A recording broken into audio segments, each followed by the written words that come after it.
নমস্কার বন্ধুরা, মালয়েশিয়ায় বাঙালিয়ানার নতুন একটি রেসিপিতে সকলকে স্বাগত জানাই। আজ আমি এসেছি একটি মুখরোচক সম্পূর্ণ নিরামিষ বাঁধাকপির রেসিপি নিয়ে। বাঁধাকপির রেসিপি তো আপনারা অনেকেই অনেক রকমভাবে বাড়িতে বানিয়ে থাকেন, আর এই রেসিপিটা কিন্তু সম্পূর্ণ আলাদা। আর দেখলেই বুঝতে পারবেন এটা একেবারে অন্য রকম পদ্ধতিতে বানানো। আর এই রেসিপিটা বানাতে কিন্তু একেবারেই কম মশলার প্রয়োজন হবে, কম তেলের। তাই চেষ্টা করবেন এই রেসিপিটা ঠিক এই রকমভাবে বানাতে। বাড়ির কিন্তু প্রত্যেকে ভীষণ ভালোবাসবে, এটা আমি কথা দিতে পারি। দর্শক বন্ধুরা, আশা করছি আজকের রেসিপিটা সকলের ভালো লাগবে। যদি ভালো লেগে থাকে লাইক, শেয়ার এবং কমেন্টস করবেন। আর নতুন বন্ধুরা আমার চ্যানেলটিকে সাবস্ক্রাইব করে আমার পাশে থাকবেন। তাহলে চলুন রেসিপিটি দেখে নেওয়া যাক। শীতকালের এই কচি বাঁধাকপি দিয়ে কিন্তু রেসিপিটা বানালে ভীষণ টেস্টি হবে। এই রেসিপিটা বানানোর জন্য একটা মিডিয়াম সাইজের বাঁধাকপি নিয়ে সেটাকে একটু বড় বড় টুকরো করে কেটে নিতে হবে। বাঁধাকপি এই কাটার সময় কিন্তু অনেকেই অধৈর্য হয়ে যান, কারণ সরু করে বা ঝিরিঝিরি করে বাঁধাকপিটা কাটতে অনেকটাই সময় লেগে যায়। তাই একটু বড় টুকরো করে কেটে নিলে কিন্তু সময়টাও যেমন কম লাগবে, তেমন খেতেও ভালো লাগবে, আর টেস্টও কিন্তু দুর্দান্ত আসবে। ঠিক এই রকমভাবে আমরা কেটে নিচ্ছি।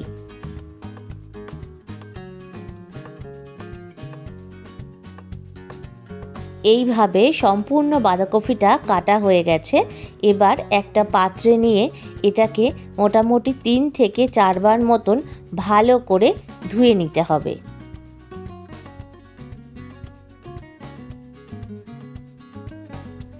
দেখুন সম্পূর্ণ বাঁধাকপিটা কাটা হয়ে গেছে। এবার 3-4 বার আমি জল পাল্টে ধুয়ে নিয়েছি।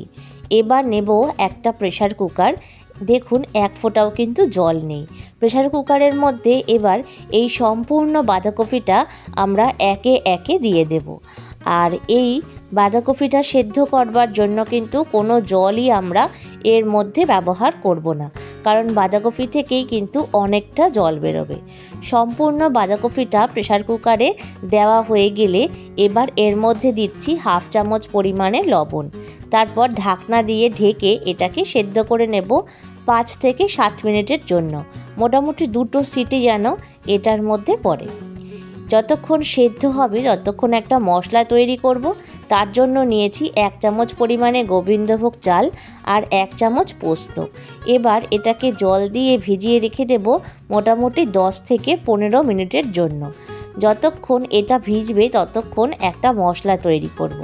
তার জন্য কড়াই বসিয়ে এবার দিচ্ছি 1 চামচ পরিমাণে গোটা জিরে আর 1/2 চামচ পরিমাণে রাঁধুনি। এবার এই জিরে আর রাঁধুনিটাকে বেশ ভালোভাবে নাড়াচাড়া করে এটাকে আমরা ড্রাই রোস্ট করে নেব। গ্যাসের ফ্লেমটা অবশ্যই কমিয়ে নিয়ে করবেন, না হলে মশলাটা পুড়ে গেলে এটা কিন্তু তিতো হয়ে যাবে। এবার একটা প্লেটে আমি নামিয়ে নিচ্ছি। এটাকে ঠান্ডা করে গুঁড়ো করে নিয়েছি। অবশ্যই ঢাকনা দিয়ে ঢেকে রেখে দেবেন। আর এদিকে একটা আলুও আমি বড় টুকরো করে কেটে নিয়েছি, আর টমেটোও কেটে নিয়েছি। এবার দেখুন প্রেসার কুকারের ঢাকনা খুলে দিলাম।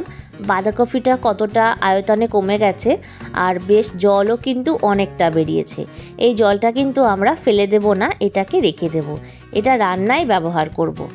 এবারে 3 চামচ পরিমাণে সর্ষের তেল দিয়ে সবার প্রথম 2টো লঙ্কা ফাটিয়ে দিলাম, আর দিচ্ছি 1/2 চামচ পরিমাণে জিরে।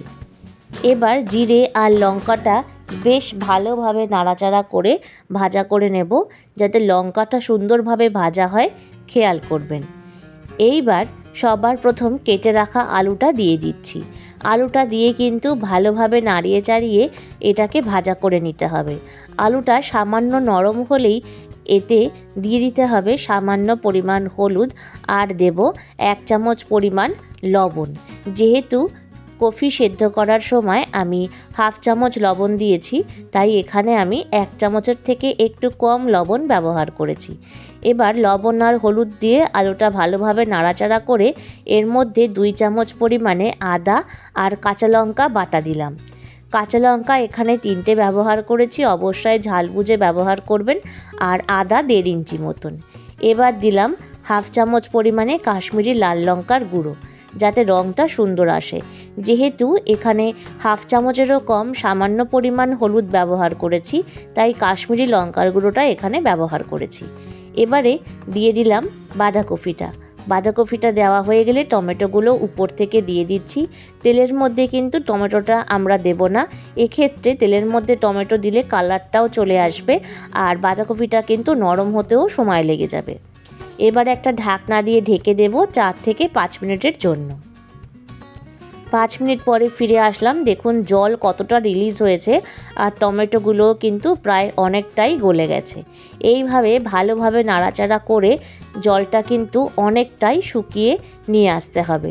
মোটামুটি 2-3 মিনিট মতন ভালোভাবে জলটা শুকিয়ে নিয়ে এবার এর মধ্যে যে ভাজা মশলাটা করেছিলাম সেটা 1 চামচ পরিমাণ দিয়ে দিলাম। এবার ভালোভাবে নাড়িয়ে চাড়িয়ে নেব। যেই ভাজা মশলাটা আমরা করলাম সেটা কিন্তু যে কোনো নিরামিষ রেসিপিতে আপনারা ব্যবহার করে নিতে পারবেন। আলুটাও দেখলাম ভীষণ সুন্দরভাবে গলে গেছে, তাই এবার চাল আর পোস্ত বাটাটা আমি দিয়ে দিচ্ছি। চাল আর পোস্ত বাটা দিয়ে একবার ভালোভাবে নাড়িয়ে চাড়িয়ে নেব। বাঁধাকপি নাড়াচাড়া করতে করতে দেখবেন বাঁধাকপির থেকে জলটা অনেকটা শুকিয়ে গেলেও কিছুটা জলভাব কিন্তু থেকেই যায়। আর এই চাল আর পোস্ত বাটাটা দিলে কিন্তু এই রান্নার টেস্টটা এতটা বেড়ে যায় যে এটা খেতেই অন্যরকম হয়ে যাবে। আর দেখুন যে জলভাবটা ছিল সেটা কিন্তু এই চাল পোস্ত বাটা দেওয়ার পরে অনেকটাই শুকিয়ে গেছে আর একটু শুকনো শুকনো মাখো মাখো তৈরি হয়ে গেছে। এবার যেহেতু নিরামিষ তাই সামান্য পরিমাণ চিনি দিচ্ছি আর তারপরে বেশ আরও একবার নাড়িয়ে চাড়িয়ে নেব যাতে চিনিটা ভীষণ সুন্দরভাবে এর মধ্যে মিলেমিশে যায়। এই সময় গ্যাসের ফ্লেমটা অবশ্যই কমিয়ে নেবেন। দিচ্ছি 1 চামচ পরিমাণে ঘি, তারপর আরও একবার নাড়িয়ে চাড়িয়ে নিলেই আমাদের রেডি হয়ে যাবে দারুণ টেস্টি এই বাঁধাকপির ঘন্ট। এইভাবে একবার বাড়িতে বানিয়ে জানাবেন কেমন লাগলো। আশা করছি আজকের রেসিপিটা সকলের ভালো লেগেছে। দেখুন কত সুন্দর শুকনো মাখো মাখো তৈরি হয়েছে। এটা কিন্তু রুটি, লুচি, পরোটা সব কিছুর সাথে খেতে দুর্দান্ত লাগবে। শীতকালের দুপুরে গরম ধোয়া ওঠা ভাতের সাথে এই রকম একটা নিরামিষ বাঁধাকপির রেসিপি থাকলে আমার মনে হয় না আর কোনো কিছুর প্রয়োজন হবে। একবার আমার মতন প্রসেসে বাড়িতে বানিয়ে তারপর জানাবেন কেমন লাগলো। আশা করছি আজকের রেসিপিটা সকলের ভালো লেগেছে। ভালো লেগে থাকলে লাইক, শেয়ার আর কমেন্টস করবেন। আর নতুন বন্ধুরা চ্যানেলটিকে সাবস্ক্রাইব করে পাশে থাকবেন। ভিডিওটা এতক্ষণ দেখার জন্য অসংখ্য ধন্যবাদ।